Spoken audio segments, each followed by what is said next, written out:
I joined Sega in 1993, so I'm going on my 19th year. Sega and Namco were the two giants back then. I applied to both, but just happened to interview with Sega first.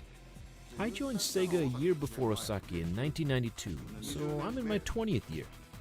So the one project we worked on together side by side in the early days is Daytona USA, and since then, we've been a team.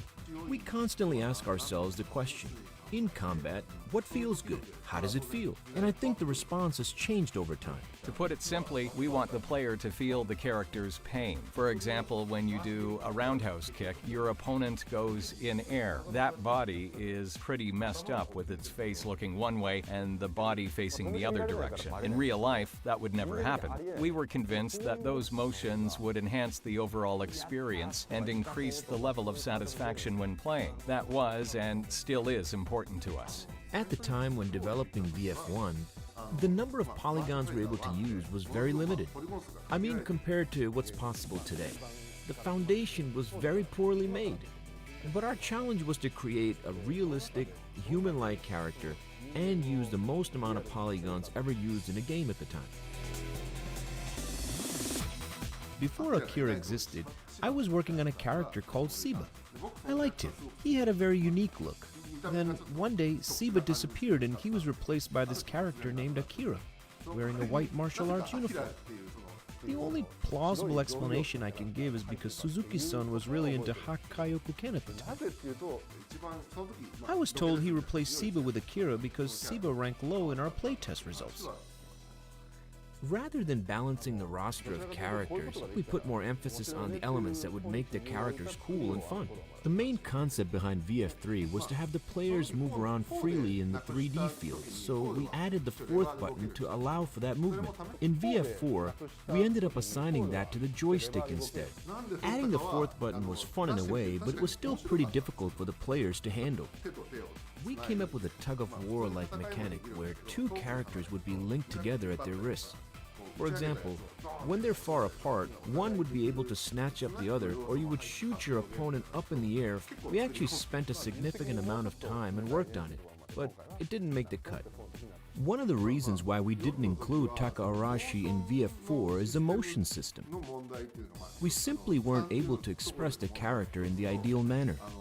Another reason is we were pushing overall for a fast-paced, speedy game for VF4, and his character, due to his size and movement, felt somewhat out of place.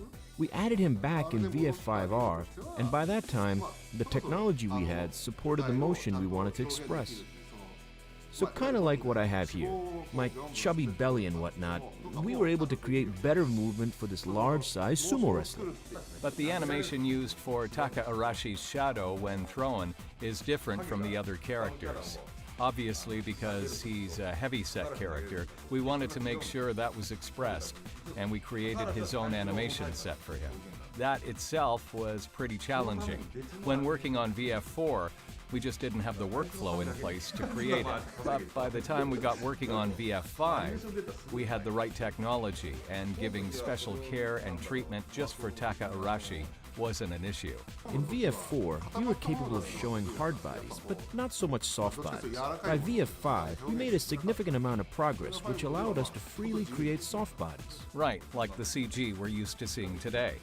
But I can't think of anything where I felt so strong about something and didn't make a game. As a team, we would come up with various concepts and ultimately decide which ones fit the game. With characters and stages, I don't think we stressed too much over which ones to use. It was a pretty straightforward process. In the end, we wanted to make sure our characters and the moves were easy to understand. So, for example, Jai Kundo, Chinese Kempo, professional wrestling, and having a very well-built male character, a female character, and so on. Well, the good news is that this console release will be exactly the same as the last arcade version. It's actually a rare occasion because in the past, the overseas version of the games were a slightly older version of what was running in Japan. So I hope everyone is ready to take on the challenge.